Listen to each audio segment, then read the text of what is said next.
Olá pessoal, tudo bem por aí? Espero que sim, né?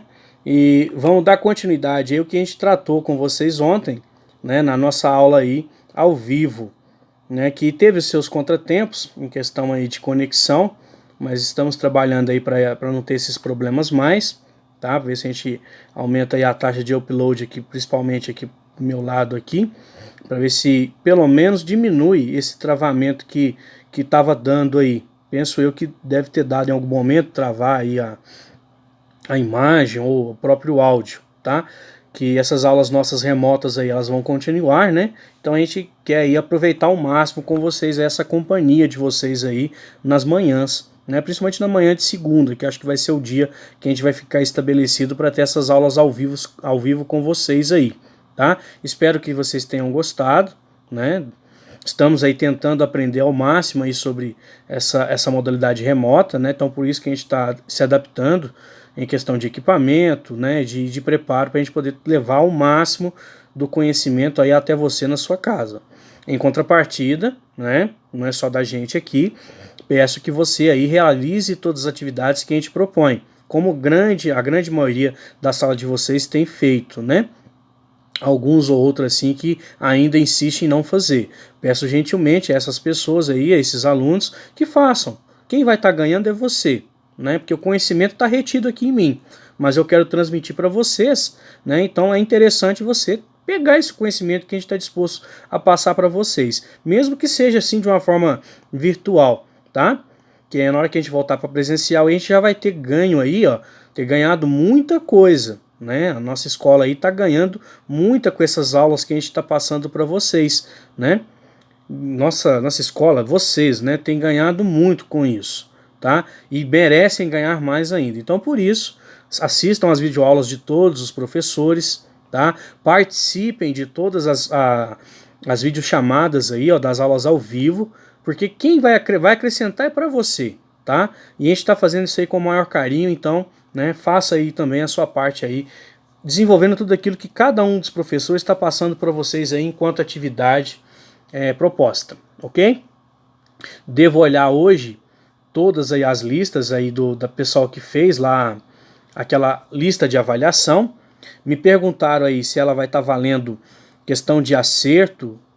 Essa primeira lista eu vou estar valorizando quem fez, tá? As próximas listas eu posso aí querer aí um pouquinho mais de acertos, né, para quem não teve totalmente os acertos aí. Mas para essa primeira lista, como era uma matéria mais chatinha, uma matéria mais difícil, né, eu vou estar valorizando aí, dentro aí dos pontinhos que a gente pode valorizar esse tipo de atividade, vou estar valorizando com vocês aí a questão da se você fez ou não, tá? Como é que eu vou saber isso? O sistema vai gerar um relatório para mim, eu vou ver quem fez lá as atividades, quantos acertou, quantos não acertou, tá? Igual alguns já me mostraram aí, fiquei muito feliz com o número de acerto aí, né? E muito obrigado por terem feito a lista.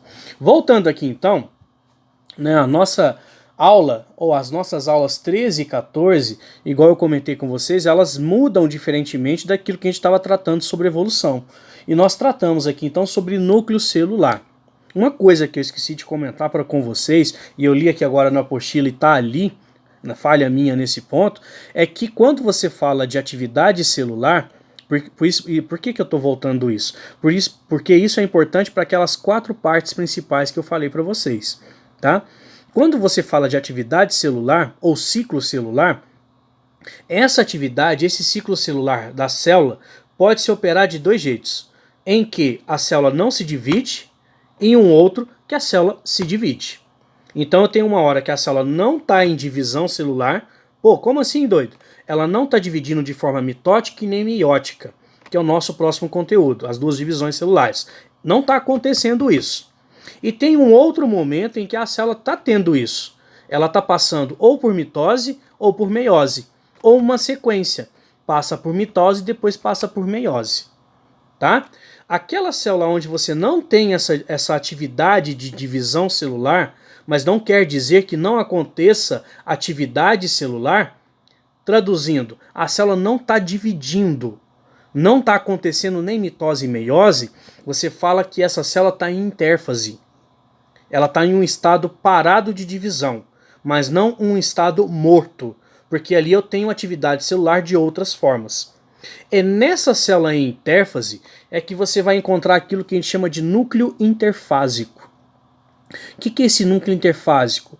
É o núcleo onde você visualiza, principalmente por microscopia eletrônica de varredura, as estruturas básicas de um núcleo, aquelas 4. Você visualiza ali nesse núcleo interfásico a carioteca, você analisa ali o nucleoplasma, você analisa o nucleolo e você analisa a cromatina. Então você consegue visualizar essas 4 partes bem definidas nesse núcleo interfásico. Tá? Eu esqueci de falar isso para vocês, então volto aí e falo aí, igual eu falei, para você entender então que para ter essas 4 estruturas bem definidas, novamente para decorar aí na cabecinha, carioteca ou envoltório nuclear, nucleoplasma ou cariolinfa, nucleolo e cromatina, você encontra essas estruturas bem definidas naquilo que nós chamamos de núcleo interfásico, ok? Depois nós falamos da classificação das células quanto aos núcleos, né? Elas podem ser anucleadas, me dá exemplo, hemácia.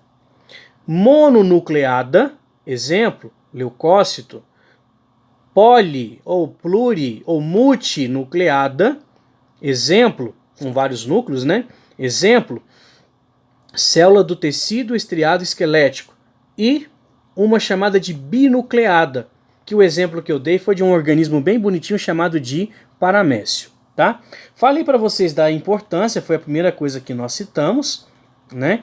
E para vencer esse tópico aqui, resta eu falar de duas coisinhas, algumas ali, tá? Algumas coisas bem pertinentes. A primeira é o seguinte: cromatina é um material genético do indivíduo, igual eu falei para vocês, em forma de um fio. Como assim? Dentro da cromatina, eu tenho uma molécula de DNA, aí você vai lá na sua apostila, era só um minutinho.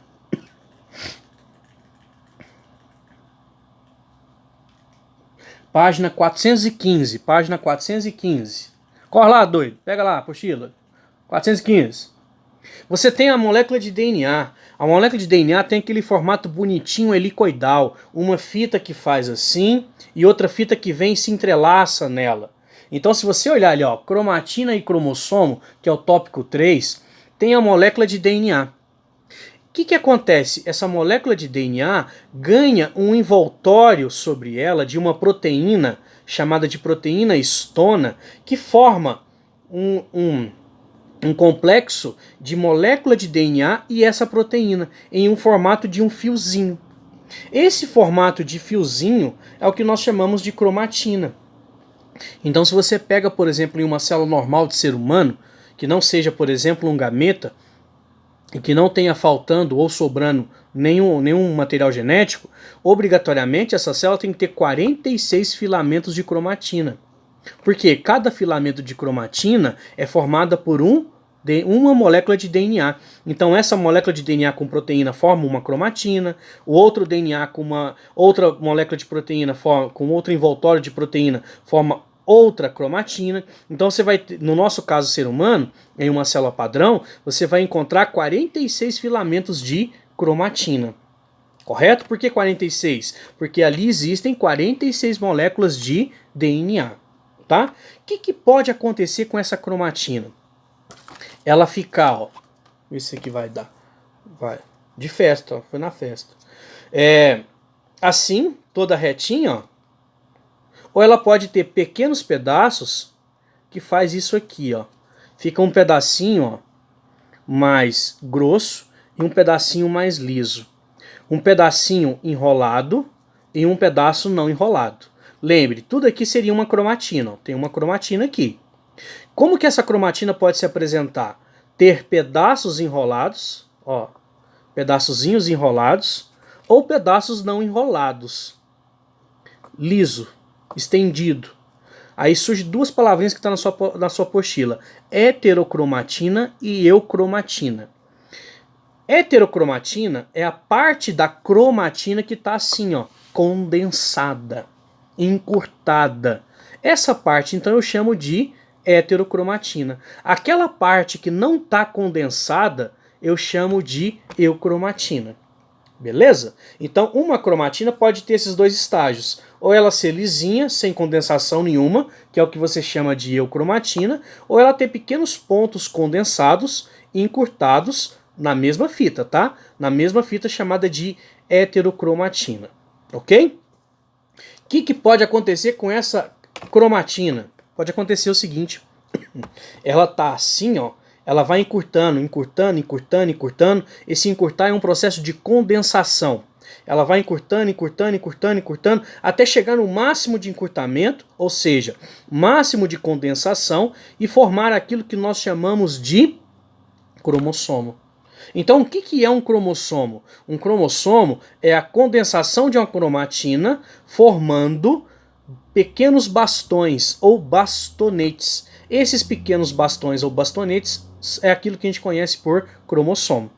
Então, se eu tenho, vamos fazer o raciocínio, ó, se eu tenho 46 moléculas de DNA em uma célula normal humana, ser humano, e esses 46 cromossomos formam 46 filamentos de cromatina, quantos cromossomos eu tenho em uma célula humana normal?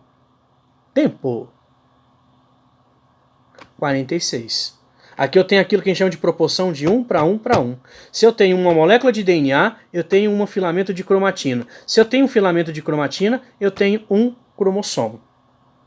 Se fosse, por exemplo, um ser vivo que tivesse lá, por exemplo, 30 cromossomos, que não é o nosso caso, tá? Tem 30 cromossomos. Aí vem um doido e te pergunta, se uma célula tem 30 cromossomos, quantos DNAs tem nessa célula? Ou quantas moléculas de DNA tem nessa célula? 30 moléculas de DNA. Sempre a proporção de 1 para 1, tá?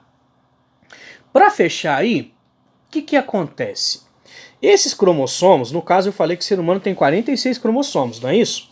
Só que esses 46 cromossomos, eles representam pra gente apenas 23 tipos, que são enumerados, ser humano, enumerados de 1 a 23. Então eu tenho o tipo cromossomo número 1, tipo cromossomo número 2, número 3, número 4, número 5, número 6, número 7, até chegar ao número 23. Então nós, seres humanos, temos 23 tipos de cromossomos. Beleza? Só que eles não são sozinhos. Para cada tipo, eu tenho uma cópia dele. Então se eu tenho o cromossomo que é chamado de número 1, eu vou ter uma copiazinha desse número 1. Então vai ficar cromossomo 1 do lado de cromossomo número 1, uma cópia. Aí você entende. A gente não fala assim, vem metade da mãe, metade do pai.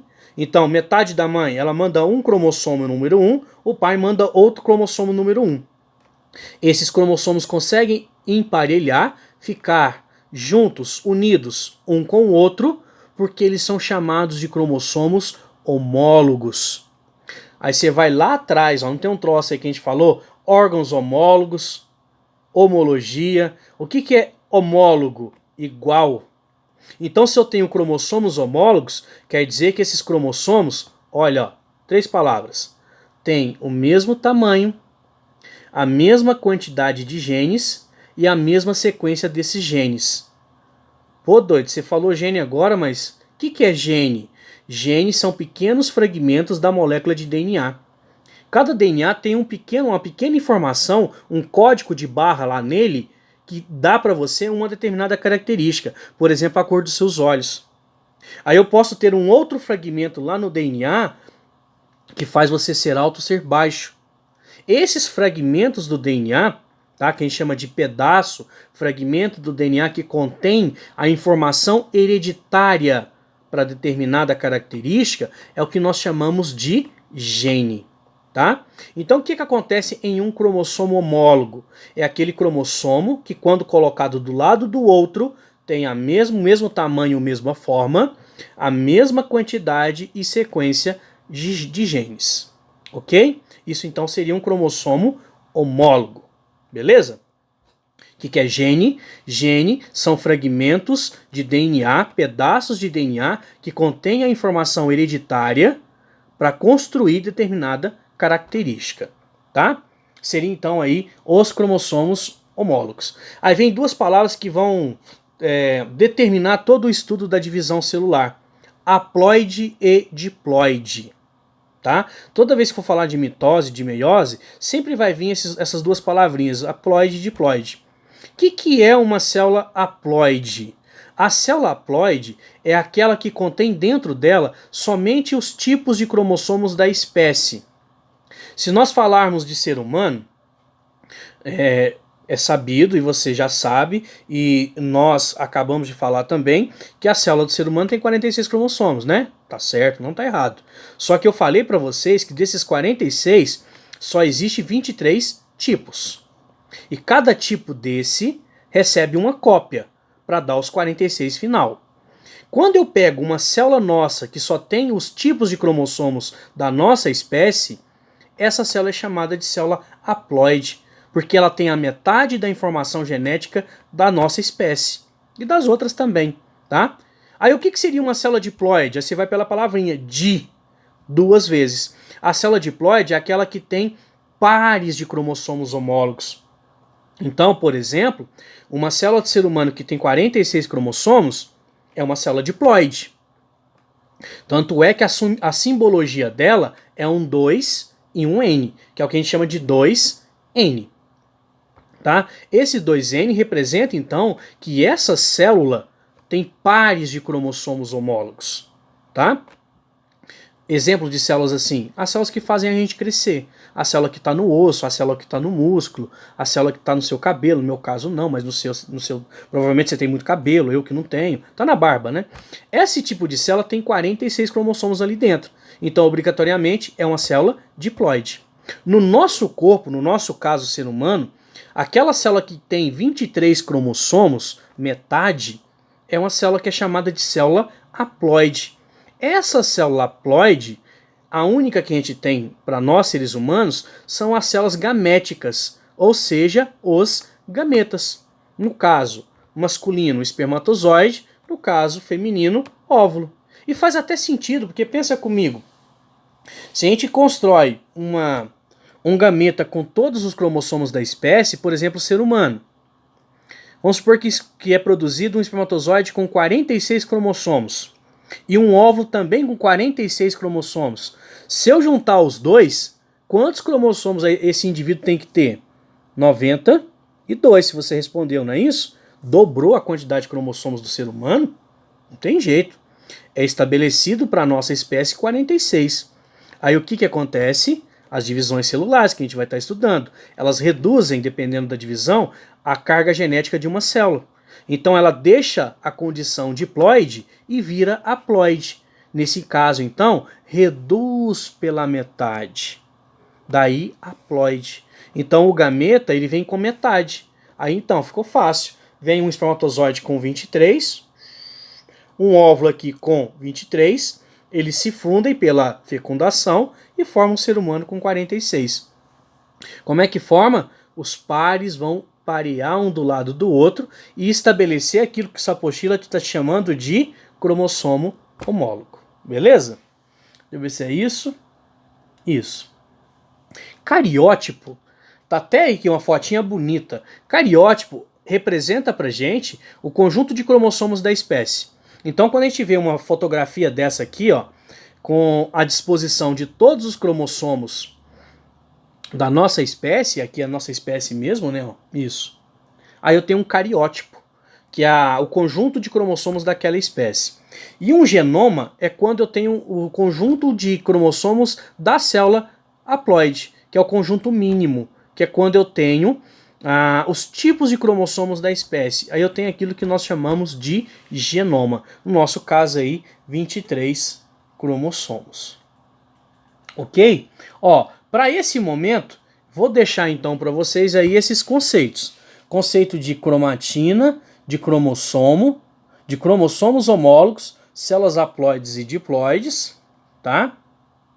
Cariótipo e genoma, que tá tudo aqui, ó, na página 415, ok? Tem outros termos que eu vou trabalhar com vocês de forma separada, tá? Que são termos genéticos importantes, que não vai ter aqui, mas eu monto um esboço aqui e mando para vocês sobre esses outros termos, tá? Que geralmente eu falo nessa parte aqui.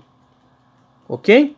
Qualquer dúvida nessa parte é uma parte conceitual. Então você vai ter que pegar esse resumo nosso aqui, ler, vai ter que pegar seu livro-texto e também ler, correto? Caso você ainda continue com dúvida, me perguntem, beleza? Fica para tarefas de casa, importante. Vocês vão fazer aí esse em classe, correto? Eu não vou corrigi-lo agora, vou corrigir ele na nossa próxima videoaula ao vivo, provavelmente segunda-feira. Só que esse aqui eu vou pedir, tá? Esse em classe aqui, como tem algumas questões abertas, e é um em classe com uma maior quantidade de questões, tá? Eu quero que vocês enviem foto para mim da confirmação se vocês fizeram ele. Esse aqui eu vou pedir ele sim, tá? Geralmente eu não faço isso, mas esse aqui eu vou pedir que vocês façam isso, tá? Então fica a tarefa aí para vocês fazerem, o em classe, tá? Que são 8 questões, e as tarefas mínimas relativas a essas aulas 13 e 14, tá? O em classe, vocês têm até domingo para me enviar ele, correto? Porque eu vou fazer a correção com vocês na segunda. E as tarefas mínimas, como eu estou marcando numa terça-feira, vocês têm até a terça-feira para fazer as tarefas mínimas, ok? Acho que não fica tão pesado assim. Mas quanto antes você puder me enviar, melhor para você, porque aí você desafoga aí e não deixa acumular matéria. Beleza? Qualquer dúvida, me perguntem, tá? Pode me perguntar aí, que eu tiver ao meu alcance aí, eu faço para vocês, ok? Até segunda-feira. Um forte abraço, tenha aí uma semana muito abençoada. Valeu, galera. Aquele abraço.